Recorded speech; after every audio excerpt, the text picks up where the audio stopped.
So cops pull you over? So yeah, they take us down. I am just nervous. The cop comes by and he's like, yo, are you done on the phone? And I'm like, yeah, but yo, bro. And I try to say it on the low, like, I ain't with this yo, life. am I going in there?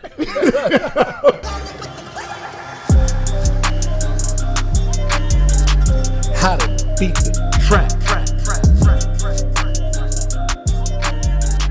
All right, peace, family, and welcome to How to Beat the Trap. I am your host, Jay Morrison, and I'm here with a very special guest, the man that actually inspired me to do this very here podcast that we are doing, the podcast king himself, David Shands. What's up, man? How you feeling? Peace, King. I'm well, thank you. How are you? I am awesome. I'm excited to be on this side of the conversation. I'm excited to be on this side with you in the conversation. We're kind of like role switching because I'm normally the podcast guy. I'm asking the questions. Yes. You're normally, people are trying to like extract stuff from your brain when you're answering questions. So it's going to be Today's your extract day. Yeah. Yes. So family, David Shands on a flight, he and I both were speaking at a conference, said, Jay, this podcast thing is real. I think you have so much information, charisma, all these gifts. You need to drop a podcast. I'm like, yeah, bro, I'm gonna do it. And I didn't do it. And he didn't do it. So David challenged the world to, selflessly, because he's dominating the space, selflessly challenged the world to do a podcast challenge. And I said, I accept. This is my time to release something. And so, guys, we're gonna interview the podcast king, entrepreneur extraordinaire, David Shands. If you don't know, you obviously have been under a rock. Who this man is. Intellectual, businessman, hustler, father, husband. Yeah. I like those last two. Father, husband. Yeah. Those are God-fearing man. Those are my latest titles. I like that. Awesome. So Dave, what we do here on How to Beat the Trap. One, guys, the trap is defined as a program or system that is that entices or entangles you, but secretly for the benefit of another. Right? So explain that. Okay, cool. So in America, we have some infamous traps, like the college trap. For sure. Right? Definitely It's a programming system. I got caught. You got caught. Oh, We're going to talk about it. We're going to talk about it. But it entices and entangles you. Yo, go to school, go to college, you're going to get a good job, six-figure job, right? All that. It's a place to be. It's what everyone should do. Your family's like, you got to go to college. And then you find out, like, wait, this really wasn't for me. Like, these student loans are benefiting y'all. Facts. Right? Facts. Yep. The corporate trap. Go to school, get good grades, get a job, get a good government job, right? This is for you. Right. It's for you to live good, right? Sure. Get a 401k. Yeah. But secretly, it's really for the big corporations and the government to have some wage earners and an industrial class to support their big businesses, right? The corporate trap. Yep. The corner trap. I got caught up 10 years in that thing, right? Made me think that, yo, this is my freedom. I'm being a rebel. I'm like Frank Lucas, Big Meech, right? Like I'm getting it. This is the way I could blow money fast. But really, it was set up for me to get caught up in the correctional trap in a system where I was cutting down trees in upstate New York for 13 cents a day. Dang. Cheap labor, right? The correctional and corner trap, right? These are remember, a system or program that entices and entangles you, but secretly for the benefit of another. And then we got the culture trap. Right. Many of us, even as entrepreneurs, making legal money, fall into it, where we're told, buy this car, buy this chain, buy these jewels, buy these G's, these F's, these C's, all these logos, designers, all that things. And it looks good, it feels good. We get some benefit from it. It is enticing, it's alluring. Right. But it's secretly because the Gucci last name and the Louis Vuitton last name and the Fendi last name is getting really wealthy off of our consumer dollars. Right? So these are some of the many traps that we face in America that we get caught in. And so this podcast is about overachievers, entrepreneurs, amazing people who have been able to beat, circumvent, go through, and leverage these infamous traps to become who they are today. This is a dope theme of a podcast. Golly. I need to step my podcast theme up. Like when I explain my podcast, it's like a sentence. You know what I mean? Like that's good. Dang, that's dope. This is layers. Thank you. I appreciate it. Yeah, we got an amazing team here. Thanks. Shout out to Ernestine Morrison and E-Trade Productions, Eugene Bush, King Clint, King Dana. Like we really did mastermind around this. Again, inspired by you to say, what can we do to kind of level up this theme and not just be another entrepreneur podcast. 100%. We don't want to be a Sleepers for Suckers part 2. Yeah, for right? sure. We want to have our own kind of thing. And something that's true to me too, and true to my calling and my walk. I just want to point out the gate. You know what I mean? Just in case they missed the gate. We are in the trap. I don't know if you see like the private property, no trap. We are in the trap. Like it's the subtleties. You know, it's the there might be subtleties. some gunshots ringing off in the back. There might be some crackheads walking. You don't know what happened in the trap, bro. Bro, if a crackhead walks in behind our interview, oh my gosh. Enter crackhead now. On cue, crackhead. Like, what y'all doing? Okay, I'm sorry. All right, awesome. All right, so when we know that we're facing a trap, what we do is like, all right, we don't want to just like go towards the trap. When we see it's a trap there, we like to reverse engineer out of that thing, right? That's how I like to approach business and life. So what we're going to reverse engineer in this interview. Gotcha. So before we start talk about where you started, I want to talk about who you are today. So I'm gonna alley-oop the mic to you, and I want you to tell the world about, you know, what your platforms are, what you do today, who you are to the world today, the amazing things that you're doing, currently aspire to do. Who is David Shands? I am, I guess, you know, my proudest accomplishment is husband and father. I'm maybe parenthood was a trap a little bit. Pause. But it's a bad place to pause before I can explain it. I think we just let the train go in the trap, man. We let the train go. Oh, bro. I will. Yeah, I mean, yeah. Man, it's a little loud. Yeah, this show's loud. This show is rumbling. Okay. Yeah, you gotta leave. Yeah. How about the door so we can catch the door closing? How often does the train come? Every hour. At once. All right. Whenever. That's on schedule. I would say 30 every minutes. hour, Gene. That's aggressive. 30 minutes. 45. Very few hours. No, one time it came like every 30 minutes. Dang. Okay. Whenever it wants to. Right. You ready? All right. Cool. Yeah, so I think even parenthood can be a trap because you think, man, I'm had this wife and this kid and the baby, it's gonna be the perfect family. Right. And they Easy. sell you on that. And thank God I was in a good position to be able to do all this, right? You know, me and my wife, we took time, we didn't just rush into it. But I guess there's a lot of people that, because of the allure of marriage and motherhood or fatherhood, you just rush into it. And then you realize, hold on, I don't even like this person like that. Oh my goodness, I'm not gonna be able to sleep. Right. Because after you take the pictures for the gram, you have to actually be a parent. And a husband. Oh, for sure. So, I think that is my greatest accomplishment is growing through that. Because Awesome. I believe marriage, one, is the greatest personal development that anybody can go through. Because, Go ahead, tell me, because it's not just working on, like personal development, you can read a book and say, oh yeah, that ain't, okay, I need to learn that. I need to grow in this area. But with somebody else that you don't think is even qualified to tell you about yourself because they don't know you as long as you knew you, and they call you selfish, you're like, what you mean? Right. No, you just don't understand. Right. You're selfish for calling me selfish. Right. Exactly. So I think that it's the being able to it gives me an opportunity to not be selfish because it's not just me anymore. Right. I can't just consider myself anymore. I can't, when someone calls and say, hey Dave, can you come through? I can't just say no. Even though I'm a grown man, I feel like I've earned the right to do that. Right. Me too. But maturity says you have a whole family to consider. And most of the times when I make the decision to choose my family, it's always a better option. I love spending time with my family. So So just for those that's out there, it's real work. Whenever somebody glamorized about family and whatever you see in the storybooks, just be prepared to work on you. Right. The family trap. Yeah. So tell me this. How long have you been married? I've been married for 3 years now. 3 years? 3 Your father years. for how long? For 7 months. Wow. Yeah. First one. 7 months. Didn't rush into it. No.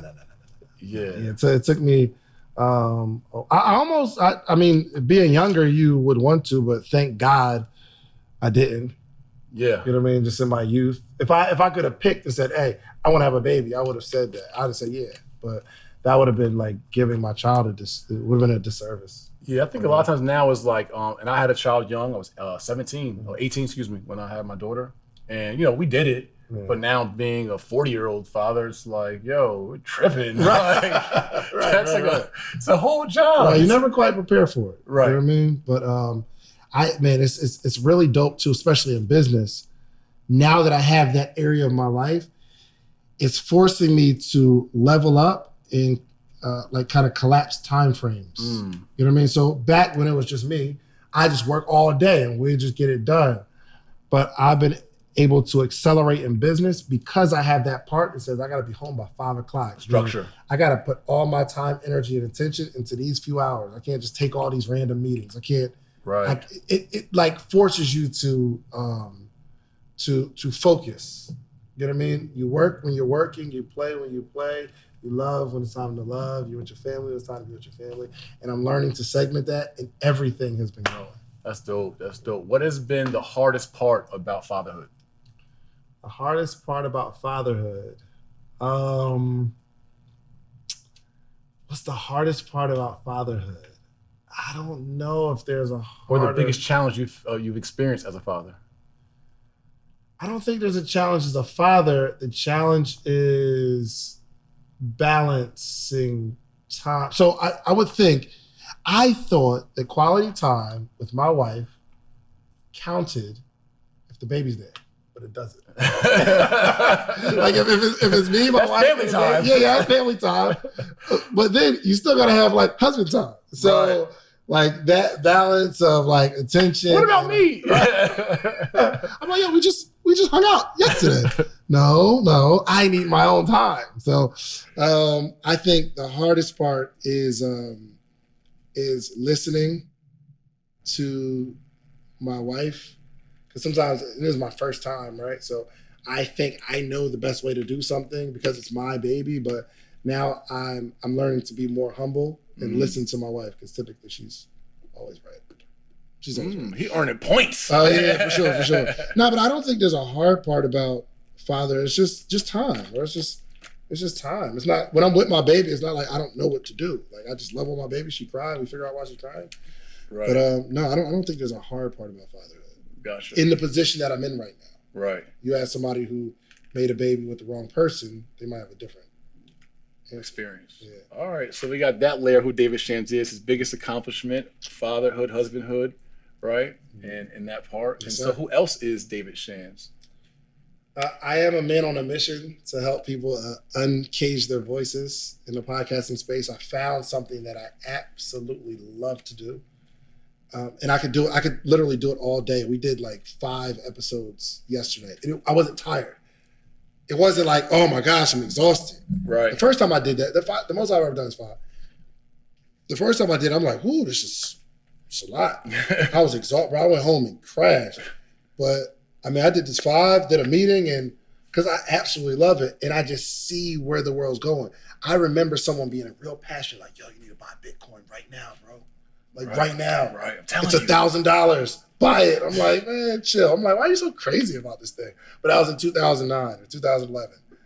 And now we see what happened. Right. So I'm the person telling people podcasting, like you need to start a podcast. These are the voices. I believe like no one's really going to be listening to music. Now I know people like love music, but I believe that there will be a shift. I don't know how long it's going to take, but people are so attracted to voices now. I mean, you listen to a song, it's a good song, but how long do you listen to that song? But you can listen to a podcast over and over and over. There's always more jewels. There's always more interesting conversation. Yeah, and you get to, it's like people are giving their thoughts on a podcast, but the listener also gets to almost be in the conversation because they're in their car forming their own opinion, talking to the podcast. We can't hear them. They can hear them, but it allows them to kind of join the conversation. So I just started a podcast. So you think it's the wave of the future?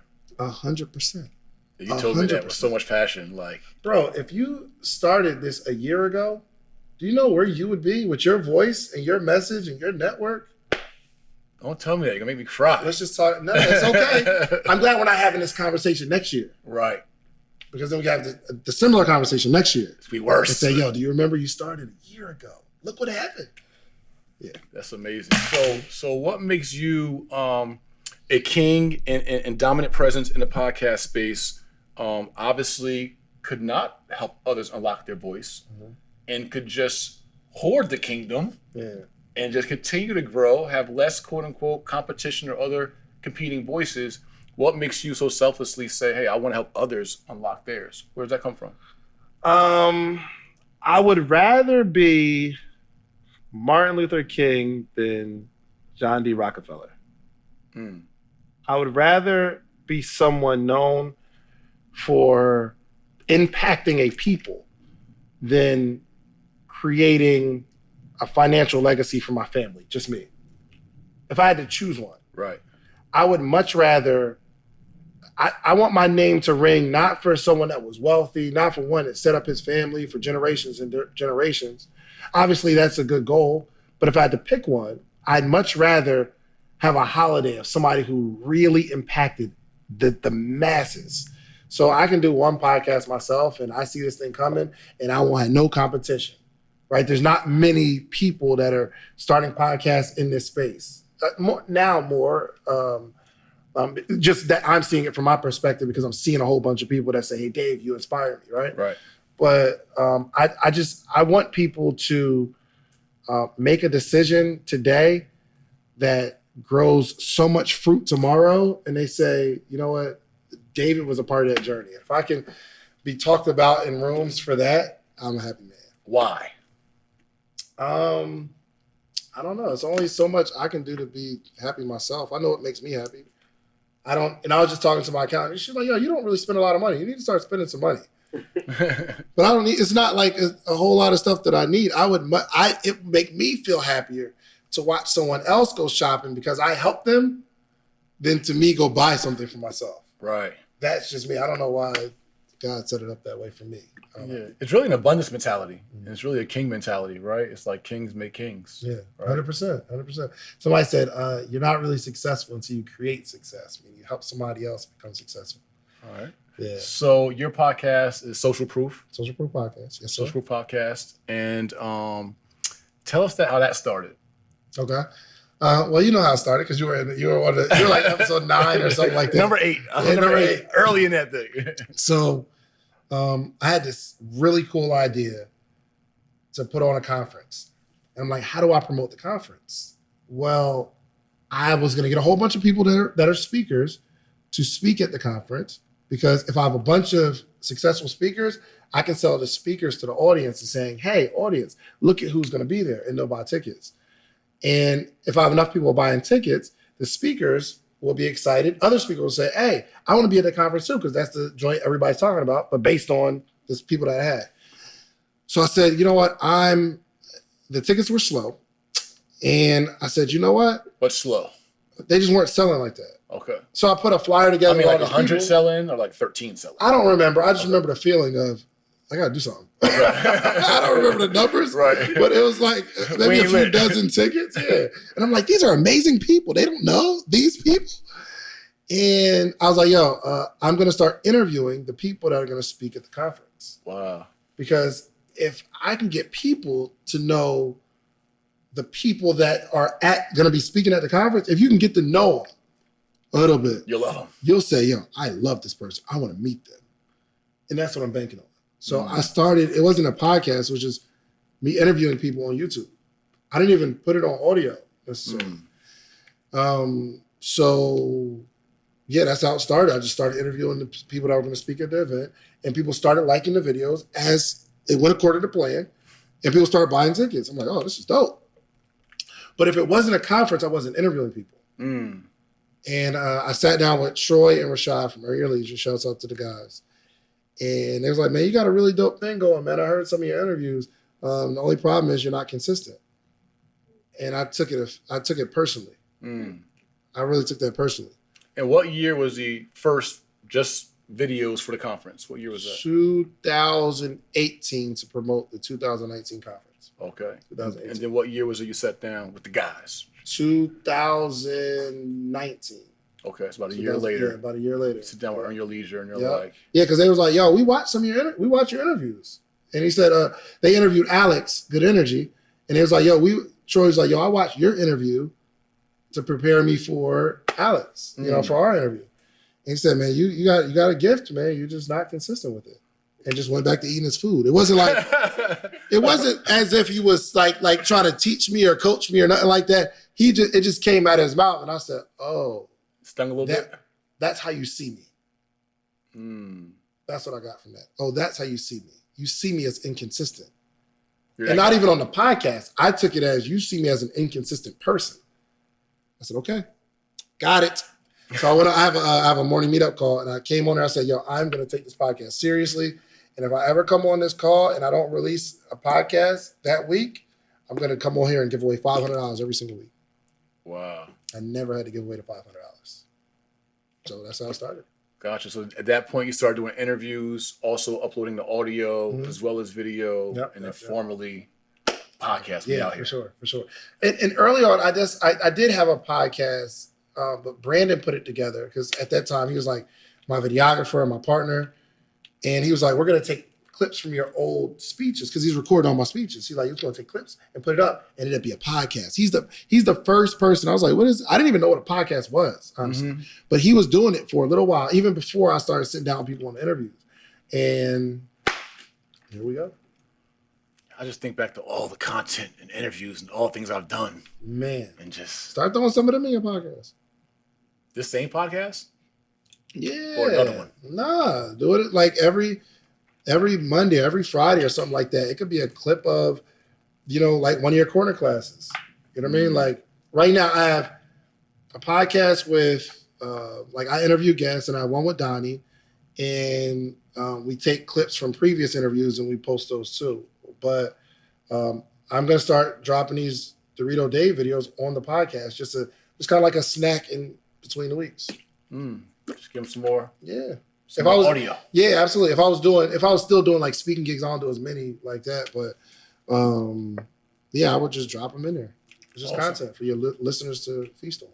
So outside the podcast, you got the husband space, the fatherhood space, podcast king, yes sir, and growing, and podcast advocate. That's a fact. Right? You're like the national podcast ambassador. Right? The global podcast ambassador. Absolutely. Right? And so what other entrepreneur ventures are you currently involved in or working on? Good. I'm building a podcasting studio. Okay. So we should be open December 8th. That's my birthday. Okay. You can't control contractors. So that's why I'm always, normally I could say, this is what we're going to do. But when you got contractors, it's like, when they ready. Whenever they decide to put these floors down. But yes, podcasting studio. I have what's called the morning meetup, where every single morning, Monday through Friday, we get together and we teach entrepreneurship. So we'll have a theme for the month, and then every call every week supports the theme of the month. And I just realized, let me ask you this question. Sure. Where would you go? Where would you go if you wanted to meet up with like-minded people every day, like 400 or 500 of them every day? Where would you go? The morning meetup? Outside of morning meetup. Okay. No, seriously. Man, 400 or 500 networking. I mean, it'd have to be like some kind of Facebook group maybe, or like some kind of like you could see them in video. Like, I don't see a place. There's nowhere on earth. I didn't even realize how magical and how powerful that was until like last week. Wow. There's nowhere else a person can go and look at people live, 400 or 500 people every single morning. Now, I think Clubhouse, you can have an audio experience. You can see people's posts on social media, but like a collective where we're all growing together. Right. No. And it's based on like a rhythm and a kind of a curriculum, and kind of a theme. Yeah, it's really amazing. A culture. And it's a book club. So we take a book and we read a chapter of it every day. And we'll read a chapter Monday night, and then Tuesday morning we'll discuss the chapter together. So everybody kind of just chimes in on, okay, what they got from this chapter. We're literally all on the same page. Literally. Wow. Literally on the same page. It's crazy. How long is it in the mornings? It's supposed to be from 8:15 to 9 o'clock, but we all jump on at 7:45 and do a book club till about 8:10. And then the conversation, whatever the topic is, until 9 o'clock. So about an hour every day. That's awesome, man. Yeah. I remember it from years ago, and it was smaller. It's amazing, bro. It's amazing. And you organically just grew that thing. I mean, And so interesting, like that you said was Troy from EYL was like, you know, you're not consistent. You weren't consistent in that podcast space, but you've been consistent in the morning meetup space. And Absolutely. like that consistency has really been like the foundation for me from the outside in of your brand and your business. Absolutely. I try to pride myself on consistency. Maybe that's why I take it so personally. And when I have a t-shirt brand, Sleep is for Suckers, geared towards entrepreneurship and people that lose sleep doing what they love. Is that one of the shirts? Yeah. It's the entrepreneur. It's the phonetic spelling of entrepreneur. Okay. You need to do one with legacy, like a different way of spelling it. And Yeah. you're like, what is that? Legacy. Oh, I like that. All right. So the start of a successful journey in entrepreneurship started with this brand. So I started this brand in 2012. But I think I got the job, 2010. I started brand in 2010. I think I started the job in late 2007, 2008, something like that. And before then, I'm always trying to do entrepreneurship stuff. I done network marketing, every company, I was a part of it. I done sold everything you can imagine. Gotcha. I was in the juices. Yeah. I did sell weed. I wasn't really good at it. I sold enough to like eat every day. You know what I mean? It wasn't a successful career. I didn't know that Dave sprinkled in the car. I was traveling, you know what I'm saying? Bagged in the 125s and all that. Okay. I know about the 125s. Look, I'm selling nicks and dimes. So I didn't think those existed. So listen, let's put a pause in that. There's still some dimes. I don't know. Somewhere, some hood, somewhere. There's some tray bags being sold somewhere in some hood. I guarantee you, the $3 bag being sold. So, all right, we're going to get into that. So, all right, boom, we know who David Shands is. Let me tell you my story. Okay, real quick. This is important now. Okay. But I was just trying to match stuff, and it ties into the consistency thing. Okay. But when I got the job at the Cheesecake Factory, I realized that my career in jobs have followed my career in business, meaning I'll do something for a short period of time and stop.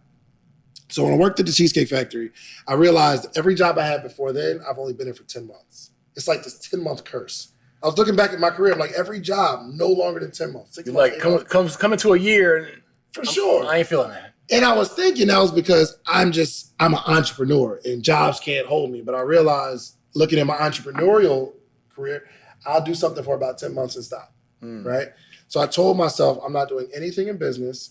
I'm just going to work at this job, but I'm going to work here for at least a year. And that's hard for someone who thinks they're a rock star entrepreneur. And that was Cheesecake Factory. That was Cheesecake Factory. So that laid the foundation of me like sticking somewhere. Let me lock in. Let me perfect my craft as a server. And then I'm going to start entrepreneurship. So, gotcha. So that was the foundation of my realization of, I need to be a consistent person, not just consistent in different things. Would you say that you constantly self-reflect? Because that seems like a lot of like auto-correction. 100%. Right. Where'd that come from? I think probably the environment that you're around. You think you're doing well until you get around people that are doing well. Like I have an event space, but when I walk into the Legacy Center, it's like it's easy to like. What if I'm always hanging around people who don't have an event space? Then I'm the man. Right. I'm on top of the hill. But I come to the Legacy Center, I'm like, you can fit my event space in this part of your event space. It keeps you humble. And you're like, okay, well, what am I doing? So if my business is growing, if I'm around people who don't have a business at all, I'm king. But if there are people that like super excelling, it's like, okay, there's something that I'm doing wrong. Right. So that's kind of where my self-reflection comes from. Gotcha. And instead of being jealous or envious about that, being prideful about it, being in your feelings about it, you use it to kind of challenge yourself or 100%. reflect. Absolutely. And my wife, she keeps me humble. She does not bite her tongue on where I need to improve. Your wife will keep you humble. And we need that. Yeah. You know what I mean? We need that. That's a part of that personal development thing, man. Absolutely. All right. So we get a large part of who David Shands is today. I don't think we can even encapsulate that really in one full interview, all of what you do. And you mean a lot to the culture. And I just love the story in general. But now let's go to the beginning right now. So reverse. So we got where we at. All right. Now let's go back to the beginning. How did David Shands grow up? Where and what was growing up like? Willingboro, New Jersey, South Jersey. Jersey. Yeah, man. I had my mom and my dad. My mom would leave every few years, though, and take me with her. Okay. And She took you where? Georgia. We'll come down to Georgia. My aunt and my cousins is out here, and we'll leave for a few months. Then we'll go back. My mom and dad will make up and go back to New Jersey. Played basketball pretty much my whole life. Do you feel like that had any impact on you? What? Your mom and your dad splitting, making up, going back? Yes, 100%. Even to this day, because I trust people to be humans as I see them. So I see most humans aren't going to do what they say they do. Mm. If someone steals from me, it's somewhat expected. Mm. If someone gets over on me, it's just, you're a human. I get it. I ain't mad at you. But I think the back and forth taught me that you can't trust someone's relationship today. Because I look at my mom and my dad, they're together. And I'm like, wow, they love each other. No, my father passed away in 2010. Rest in peace. Yeah, but so the back and forth, and you don't get attached to people. Mm. You know what I mean? I've always been attached to my parents, right? But I think that showed me that someone can leave at any time out of your life, and there's nothing you can do about it. You can cry over it, or do you think it made you guarded as you went through life and relationships? 100%. Like, yo, I'm rocking with you, but you might dip. Yeah, I understand that. Yeah, I'm already prepared for it. I'm prepared. Anybody, whether it's my best friend, my spouse, my employees, I understand it. You're a human. You're a human. You might do some human stuff. Yeah. So the good news is, it protects me. That mindset protects me because I don't have too many highs and lows. I'm not like easily disappointed or fall into depression. Mm. But it's not necessarily good for the people around me because people will be able to feel it too. Yeah. And I'm not going to put up a big fight if someone wants to leave out of my life. Wow. It's dangerous for relationships. Sometimes you got to fight. Have you had a situation like that? I haven't. But maybe I'm only answering that question because I haven't made it a big deal in my head. Maybe. Right. Has it been a best friend or a girlfriend or a business partner, somebody that's been close that kind of abruptly left? Not even abruptly, but just where there was a separation. Yeah, of course, absolutely. And you're just like, you know what, I'm not, all right. Yeah. Cool. Absolutely. 100. Absolutely. But it's not like, wait, let's figure this out. Yeah. Don't go. Let's figure this out. You're not making an extra effort to? A little effort. I mean, you don't have to go, but what if you do? You know what I mean? I want you to know that I told this one girl this one time, and this was looking back, it was like a really terrible thing to do. And we were together for like a good little minute, and something happened, and I was just out of it. And I told her, I said, she's crying. And I thought I was being sensitive, but I said, I said, you know what? Here's the good news. Eventually, you're going to get over me. Trust me, I've been through this. You're going to be all right. You're going to get over this. You're going to be happy. You're going to find somebody else. And she's crying, and she just can't believe this is coming out of my mouth. That was the most insensitive thing another human can say to somebody. And I didn't see nothing wrong with it because I thought of it as encouragement. Because I'm putting my belief on the fact that tomorrow, it's probably all that personal development. You know what I mean? Like, you're going to be fine. Just when you fall, you pick yourself back up. I don't know. Yeah, but. Peace, family. It's Jay Morrison, and I want to invite you to make history with me by joining the waiting list for this first-of-a-kind video textbook. That's right, an interactive video textbook experience that will allow you to learn real estate in 7 different ways. This book was designed by me to help you become a real estate power player in real life.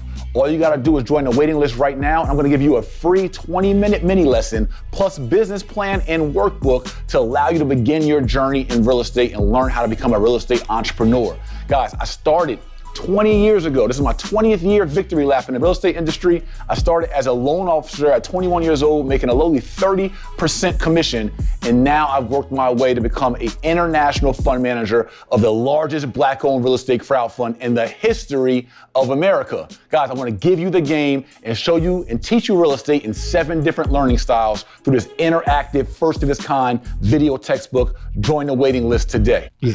So yeah, I've been like that all the way. Gotcha. Do you aspire to open up and be a little different? Not really, Jay. No? Not really. You like that? You like that guard? Because it protects me. Because I see people that like lose it over someone leaving and they're depressed and they're hurt and they can't believe it. And I'm like, fam, next year you're not even going to think about the person. I know that. Right. But right now it hurts so bad. And I don't want to hurt. That's part of being human too. It is. It is. Do you think you miss out on some connection because of that? Absolutely, 100%. Okay. 100%. You're aware of that? I'm aware. I'm 100% aware. I can't go to certain places with people emotionally. So I've had some people that are my clients, and obviously in business, it's a lot of emotion stuff in it. You know what I mean? And I'm just not good in that department. Gotcha. I can't consult. I'm getting better with my words. Because I know it, I'm a little more intentional, but I'm still not, I don't know if I desire to have that. I should, but All what right. you gonna do, you know? You're human. You're working, going through life. Yeah. All right, cool. Yeah. So, okay, Willenboro, we getting into basketball now? Yes, sir. All right, around what age is this? Well, I don't Your know. life. I always hooped. Yeah, I always hooped. I was Always hoop. All right. So you're going through school. Did you aspire to have a particular career as you're going through middle school, high school? Did you see yourself being an entrepreneur, a certain professional, or Man, it was really whatever playing in the league? What was it? It was really everything to my environment. Whatever environment I was in, I wanted to be that. Gotcha. So that's why I have such a hard time with podcasting, because I always want to do whatever the person's doing, right? So I had a life-size Allen Iverson poster on my wall. I just knew I was going to the NBA. Right. I worked hard, and I was a hooper, man. And then did really good in high school. Went back home, and everybody was selling drugs, so sold weed. And I was like, well, this could afford us a nice life at the chains and the cars and stuff like that. Again, I just wasn't really good at it. But my mom sent me to college. And that's when I got around a bunch of people. Well, before that, all my friends were rappers. So when I went to college, I linked up with other rappers, and I wanted to be a rapper. Gotcha. Were you still selling weed then? Yeah, a little bit. Okay. Yeah. I got caught with such a little bit, and I had to go to jail for a little bit. I was only there for a few hours. I don't want to tell it was a story that like let me know I was not supposed to be in jail, but like they could have. This could have been like episode of Scared Straight. Me and my boy, we go in, like we're in a little hole in the cell or whatever. Trap stories. And so we're kind of talking, like kind of using the phone, stuff like that. And then my boy gets out because, somebody comes and get him. So how did you get in there though? Bruh, I was in the car with one of my boys, and for some reason, narcotics police were following him. He wasn't selling a whole lot of weed either. So I don't even know how. Anyway, we were in the car. I probably had maybe $40 worth of weed on me. Okay. But we got to go down. We got to go down because we've got it now. This is when weed was illegal. Okay, so cops pull you over? Yeah, they pull us over. Like, was it like blue and white lights, or was it like undercover? It was like undercover. Yeah, it was like they. I don't know if they. It was a black car. I don't know if they put the joint on like in the movie, like you know what I mean? But like something came on. Something came on, and yeah, so they pulled us over, and we get out, and I'm trying to get it out of my pocket and throw it on the ground. They're like, yo, what are you doing? I was trying to get rid of it. And my boy, before he pulled out, he's like, yo, those are narcotics police. He's like, yo, you got to eat that weed. I'm like, I'm not eating the weed. What are you talking about? I would have definitely ate the weed. It was in bags. I didn't have time to like take it out. Anyway. Okay. So yeah, they take us down. I am just nervous. And so we're in the hotel. My boy gets out, and I'm like, I'm trying to make these phone calls. So I go to the phone. It's like, this is the phone, and there's a room with a door. And all I hear is, don't. I just hear all this stuff. And I'm like, all right, well, let's behind that door. Like, this is crazy. And so then the door opens, and it gets obviously louder. You just hear, rah, rah, rah. This one guy comes out like limping. You know what I mean? Like limping. You see blood everywhere. They're like walking them out. And in my mind, I'm like, he lost. He lost. He got it. Yeah, so he takes him, and then another guy comes out hype, and they're restraining him too, and they're pulling out. I'm like, that guy won for sure. So I'm like, it's still a bunch of noise and stuff like that. And we're in Alabama. We're in Huntsville, Alabama. Oh, so this is not Jersey. This is Huntsville, Alabama. Oh, so you OT with it. Oh, I was in college. I went to school in Alabama, A&M, and I'm a college student. All right. So where'd you go to school? Alabama A&M. Okay. Yes, in Huntsville. Oh, so you're in So Alabama, they close the door, yeah. So it kind of dies down a little bit, but you can still hear it. And this one guy, you could tell he was an inmate, but he was like cleaning, and he could tell I was nervous. He's like, "Hey man, that's what happens when you run your mouth or something like that." And I wanted to say, "Hey man, I'm not gonna say nothing to nobody. I don't know what y'all talking about." But anyway, the cop comes by, and he's like, "Yo, are you done on the phone?" And I'm like, "Yeah, but yo, bro." And I try to say it on the low, like, "Yo, am I going in there?" So he starts laughing, and the other inmate with the broom, he started laughing too.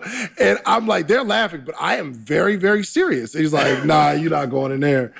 But then I got instantly more nervous because they know, what was that, Half Baked, where the dude was called Fish or something like that? Yeah. Like Fish, like you're gonna be lunch for them today. And I was like, dang, they already know I'm nervous. So I gotta hurry up and get out of here. But that was my, I'm never ever doing anything illegal ever again in life. I'm done. Y'all can call me a thug. The crazy part was I was a rapper and I had gangster lyrics. It was crazy. I was a whole thug in my raps. You were a whole thug in your raps, got in there 4 hours. Bro, I stopped rapping at that. That was the end of my rap career. I don't ever want to say anything gangster. I don't want nobody to mistake me as a thug. Right. I'm out of this.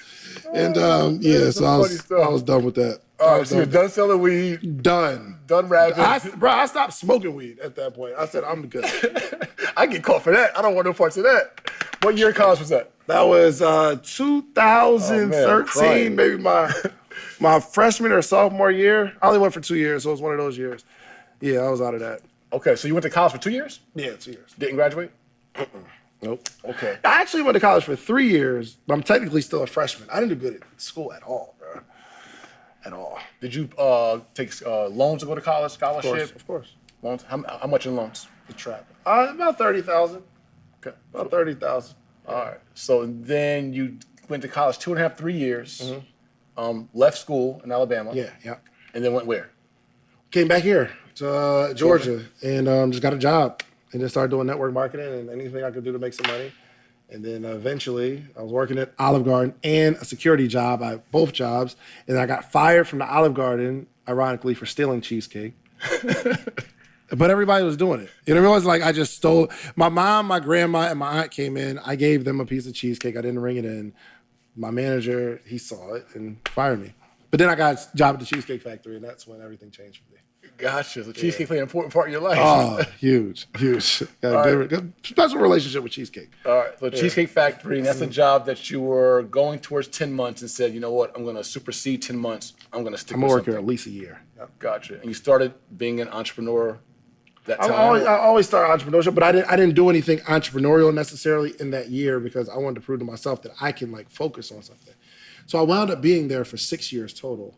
Wow. In the last 2.5 years, I started the t-shirt brand Sleep is for Suckers, and 2.5 years later, I was able to leave. So I was there for 6 years total, though. So you started in what year, Cheesecake Factory? I started in 2000 and, it had to be 2006 then. 2006, because I left October 2012. And then I started late 2006, yeah, absolutely. And then full-time the brand, Sleep is for Suckers. Yeah, I got a kiosk in the mall. Yep. Okay. Mm-hmm. Kiosk in what mall? Cumberland. Cumberland Mall, yeah. Selling your t-shirts and brand. Yeah, because I had the backseat boutique for a long time where I just got shirts in my truck. I pull up on you and sell them. And then people started coming to my house and I'm selling out of the Cheesecake Factory and all that kind of stuff. And I was like, yo, if I can keep selling these t-shirts out of my house, if I get a location in the mall, I just tell all the people that's coming to me now, just meet me at the mall, and I'll have mall traffic. And I never seen anybody build their brand out of a mall. You know what I mean? That was dope. So it worked out. Gotcha. And then that led into the conference and kind of podcasting interviewing? How did that segue happen from just a t-shirt guy, so to speak, to now? So doing here's the more story. Again, I got around all these authors, and I had this idea to be an author. Whatever you want to be, if you get around it long enough.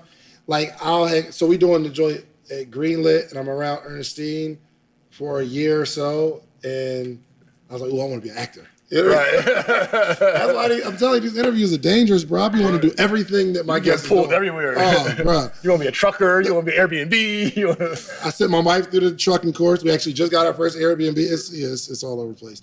But the point is, I had a store in South DeKalb Mall. Okay. A Sleepless for Circus store, like my own store, right? And we're selling the brand out of there. And I was there for maybe 6 months or so, 8 months. And then the mall said that I have to leave that location and go to another one. So we had so the contract says that the mall can kick me out with a 30-day notice, right? So before I signed it, I did my due diligence. I had prepaid legal. I sent it to my prepaid legal attorney. And it was like, yo, there's a line here that says that they can terminate your contract 30 days. So I take it back to the lady like, hey, ma'am, the contract, I need you to remove this part because I don't want to build this thing and you can take it. And she said, well, the space that you're going to, nobody's been there for 6 years. You know, it's South DeKalb Mall. It ain't lit. So she's like, yo, nobody's been there for like 5 or 6 years. So I doubt anybody's coming now. So don't worry about that line. Don't worry about it. I put about $30,000 into that store with inventory, build out all that kind of stuff. And then a few months later, DTLR, which been there for 15 years, they're down the hall. They say, yo, we want that guy's spot. And they got me. But the cool part is during that time, I'm writing my book, but I never finished it. But when the store had to shut down, because they tried to move me to another place, so I was like, yo, I'm done with all this. But when the store shut down, I was able to finish my book. And when I finished my book, I released it, people loved it, and they started coming to me for speaking engagements and coaching and teaching and stuff like that. So that started my career as a speaker or influencer. Right? Mm-hmm. What's the name of the book, by the way? Dreams are built overnight. Dreams are built overnight. How to create a bridge between your day job and your daydream. So I'm teaching the story on how I went from working at Cheesecake Factory to full-time entrepreneurship. But what was crazy, and I didn't realize it at the time, was if that store wasn't taken, which made a lot of money. If I didn't lose the store, I would have never finished my book. If I had never finished my book, I would have went on tour with Eric Thomas and Inky Johnson and all the greats. And if I didn't do that, then I wouldn't be into the coaching space and I wouldn't be doing the things that I'm doing right now. So the best thing that could have happened was that seemingly negative situation. Right. I hear that a lot of times during these interviews that a lot of our quote unquote failures or obstacles actually were setups. Oh, for sure. For a lot of our big players. But you don't know it in the moment. It sucks in the moment. Right. You're crying in the moment. Right. And you're actually like praying to God to give you a sign and make a way. Right. He's making a way, but it doesn't look like the way that you thought it should look like. And now you're like, no, I don't want to do it that way. Yeah. But he has like a whole blessing for you 100%. On the other side. Which reinforced my belief that, I don't get too upset about anything now. Even when people leave my life, I understand that there's something's happening right now, and whatever it is, good or bad, it will feed a later success. I understand that. Right. I get it. All right. So this part of our interview, we go to what we call our trap transition, right? Or excuse me, our trap analysis. Okay. Right. So my trap analysis of David Shands, former trapper, former corner trapper, the weed man. So David Shands beat the corner trap, right? Because mind you, if you were a good drug dealer, right? Let my raps tell it. I'm moving shipments. Bales. You moving them things. You got the Cali Connect and all that. His raps tell it. Bro. Right. So had David Shands' corner boy career kicked off, or his rap career kicked off, right? You wouldn't be the podcast king. Nah. You wouldn't be here even challenging me to do this podcast and impacting so many others, right? So David Shands beat the corner trap. David Shands took on some student loan debt, but didn't get sucked into college being his way out and beat the college trap. David Shands showed some consistency in working for Cheesecake Factory, but leveraged that to build self-development and some consistency in his life 100%. And beat the corporate trap. And has obviously become every thing that we all have heard and you guys see today. So you beat multiple traps in real life. I didn't even know. I appreciate it. Everybody thought I was just a Cheesecake Factory story and a corporate trap. Nah, he was a trapper. Oh, facts. He didn't eat the weed though. He should have ate the weed.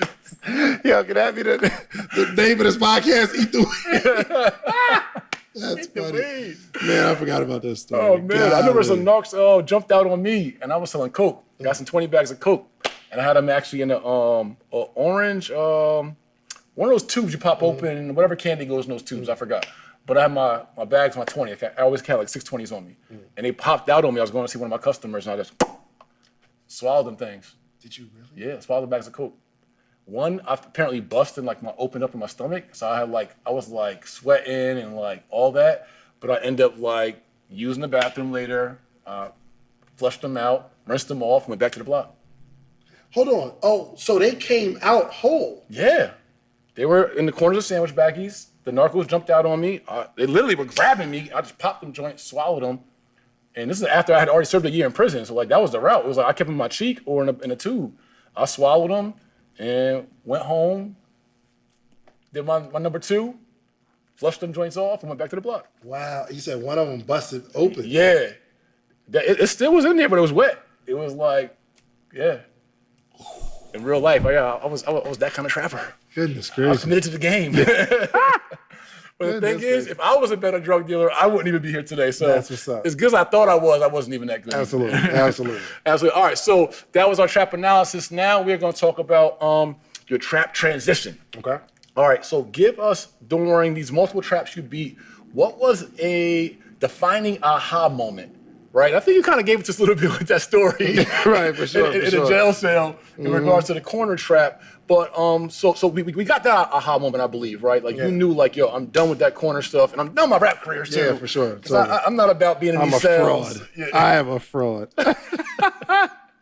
David Shands, I'm fraud. so scared. I was so scared. Let's talk about what was a defining moment in your corporate trap days that you knew was like an aha moment or just day revelation, epiphany, where it's like, yo, I know I'm out. Good.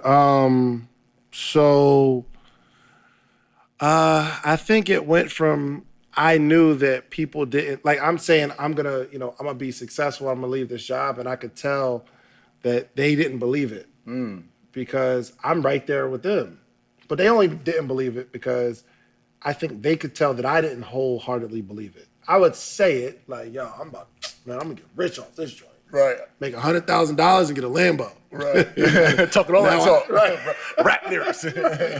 So but the only reason they didn't believe it was because I didn't believe it. And then I started to say it with a little more authority as I'm working. And then it's not that they believed I was going to leave and be successful, but they did not believe it. So they would say stuff like, yo, man, you need somebody to do a photo shoot with you. I got you, no problem. Because I'm still working. You're doing something different than we're doing. Exactly. Right. Exactly. It was the activity. But then it got to a point where I 100%, it was without a shadow of a doubt. I knew like, you just give me like 8 months and I'm out of here because there's so much activity going on. And I truly believed it. And then the people that I told that I was leaving and this is going to be the biggest brand in the world, they started to believe it. So it went from them not believing because I didn't believe. But eventually they believed when I believed it. And you could feel that. You know how people say, yo, I'm about to launch this. Most people say, yo, I'm gonna do this podcast. And I'm telling you, we had the biggest show in the world. I feel that you don't believe it. But when you got on the challenge and said, yo, I'm gonna do 20 and I'm gonna do 20 in 20 days. And then you say it in front of a bunch of people. And then your reputation's on the line. You're like, yo, my people need this. I knew you was gonna do it. That's why he was like, yo, what are you gonna lose? I don't even know what we can put on the line because I know you're gonna do it. I'm gonna show up. I know you're gonna show up.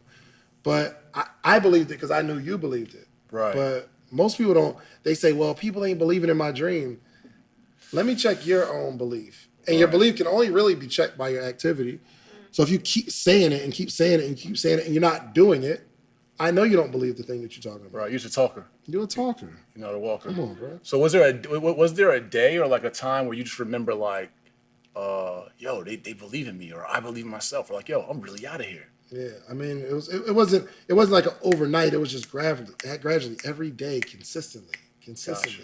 So last thing, this was my transition. I'm working 5 days on my job and 2 days on this business, and I set a goal to make $100 on each off day. So all I got to do is I'm selling $20 t-shirts at this point. I got to sell 5 t-shirts every off day. I'm like, I can do that. Because I'm not like a hustler like that. But I know 2 days a week, I can make some sales. So I started hitting that goal of making $200 a week, meaning $100 on each off day. So I called my boss. I'm like, yo, my manager, hey, can I work 4 days a week and have off 3? I'll work a double on one of those days, so I'm still fulfilling my 5-shift obligation. He said, sure, no problem. I'll schedule you that way. Because I knew if I could make $200 on 2 off days, if I had a third off day, I'd be able to make $300 a week. Right. So I started hitting that $100 on each off day, 3 days a week. I called him back. How much are you making on your on days at Cheesecake? I wasn't even counting them. Because my whole plan was based on these off days. So obviously I'm making other money on the sales, but like some days it'll be, if I'm off the next day, people want to buy something, I'm like, buy it tomorrow. I need it for my numbers. Right. But I started making the $100. I mean, at Cheesecake Factory, how much are you making there? Oh, on the job? Yeah. Oh, about $600 a week, $600 to $800 a week. Gotcha. Yeah. So were you trying to match that in your off day? My idea was, well, no, it was just based on, if I can make this money consistently, I'm gonna quit. If I can match my job, or I wanted to like triple my job, that was my idea. But I'm like, as soon as I felt confident, I'm leaving. Right. So, so I started making the $300 on each off day. So I called my manager back, like, yo, take me down to 3 days. I need to be part-time. If I have to, I'll work doubles on all those days. But I need 4 days off because I believe in this thing. Like, I have a business that's growing, and I cannot let my job stand in the way. And my manager was like, cool, because you like what I do. I think my manager bought some shirts from me.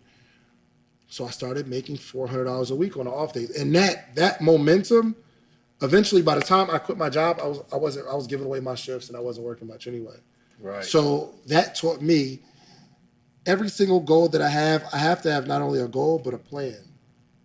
So that was a strategy on how to leave. Right. So you kind of phased out the corporate trap. I didn't quit off emotion. Most people are like, I'm quitting because I hate my job, or I'm not made to be an employee. You're an idiot. You need to have a plan. Because if you ain't making no money while you have a job, you're probably not going to make no money if you don't have a job. Because them days get long as a full-time entrepreneur. Long. You start washing dishes, and you got to run errands. And I ain't busy enough. I ain't got no emails going. Nothing happening. So, yeah, that was my transition. That's awesome. That's awesome. All right, so we're going to segue into you being in the trap seat. This is our hot seat. Okay. And our first part of the trap seat is what we call trap blown, right? So trap blown is where you get an opportunity to blow our minds right here in the trap. And you can pick, right? So you can tell us a story of yours that is like just something amazing that you've done, accomplished, someone you met, just something that you've done and you're like, yo, I can't even believe that I've done this, or I made this amount of money, or I've accomplished this goal, or something to that effect. Or you can give us, actually, I want both. I want that first. Give me that. Give us that. Something that, like, even in your own life has blown your mind or will blow our minds, regardless of something that you did in real life. It may not seem huge like that, but I don't remember the last time I put $5 in my gas tank. And the reason that is like so significant for me is because I remember a time where I had like $10, right? And I needed some gas, but I didn't eat that day. And I'm like, yo, what am I going to do? I think I was out of shift at Olive Garden or whatever. So I knew I was going to make some money the next day. But today I got $10.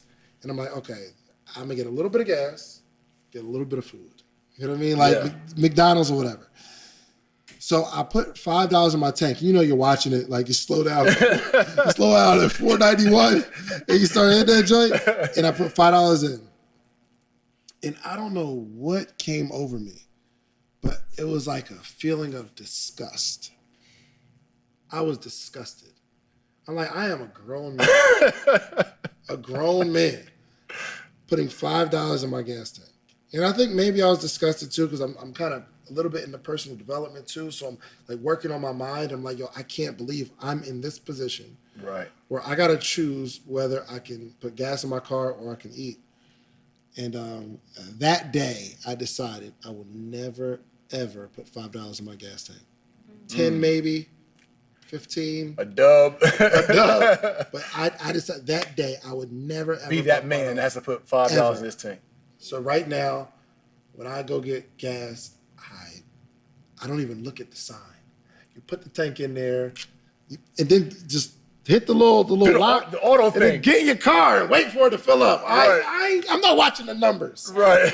That was huge for me. That was a turning point in my life. Never put $5 in my gas tank. Right. Don't let it be 93 on them too. Come on, man. Come on. It don't matter. We got money around here.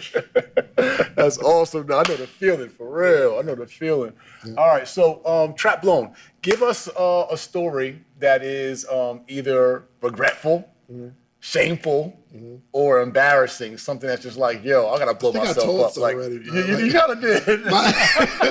My fear as a rapper. Golly, like, give us a lyric from one of your raps. I don't remember. You know a bar. You got a bar from back in the day. You got one of your joints. There's one of your joints. I'm trying to think. I really am trying to think. Okay. Like, it's been a while. What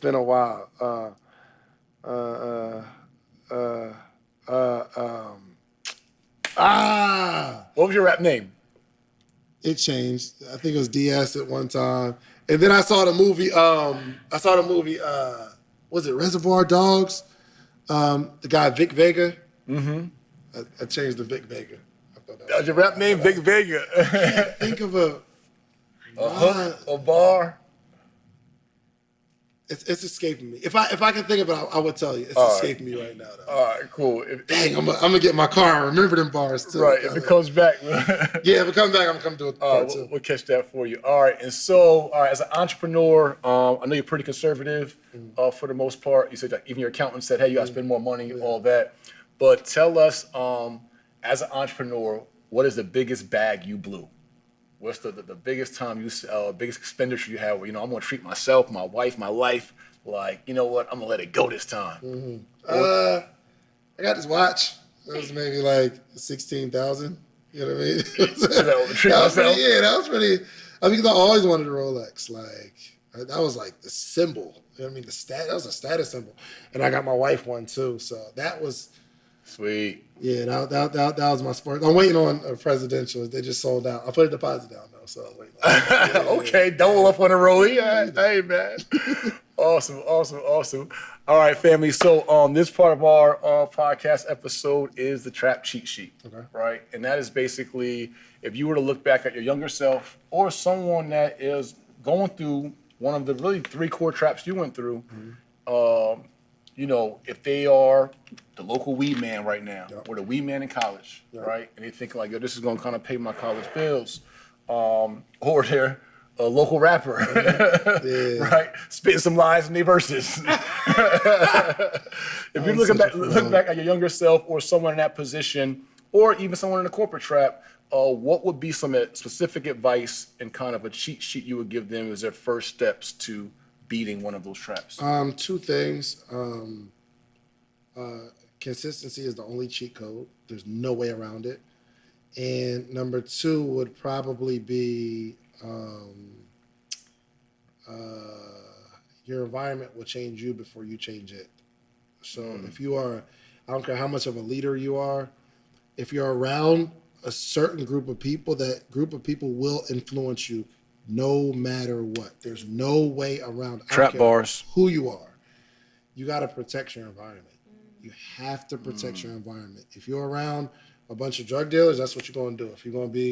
If you're around a bunch of low-level thinkers, you'll find yourself low-level thinking. I don't care how much you're against gossip. If you hang around gossipers long enough, you will find yourself like, no, I did see so-and-so. Right. Every time. So whatever you want to be, get around it. Whatever you want to be, just get around it. No, that's really a trap cheat code. You find that, like, if you were hanging around Muslims all day, and their culture was Assalamu alaikum, 100%. Eventually you're going to be wa alaikum salam. Right? It's just going to be the culture, right? If we're saying 100%. Peace king, peace queen all day, eventually you're going to be like, hey, king. 100%. Like, it's going to be, that's our human nature, right? Is to kind of adopt to our tribe. Yeah. And 100%. So, I love that. So you said your environment would change you before you change your environment. Correct. Right?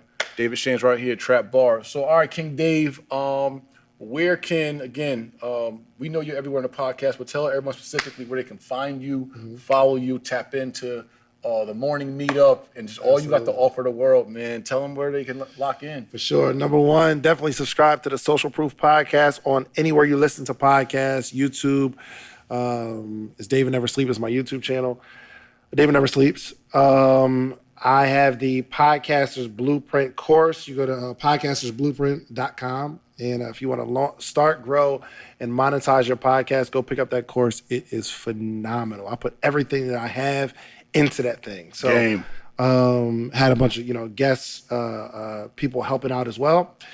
And yeah, man, follow me on Instagram at sleepisfor with the number 4 suckers, SUCKERS. Follow me on the gram, man. Awesome.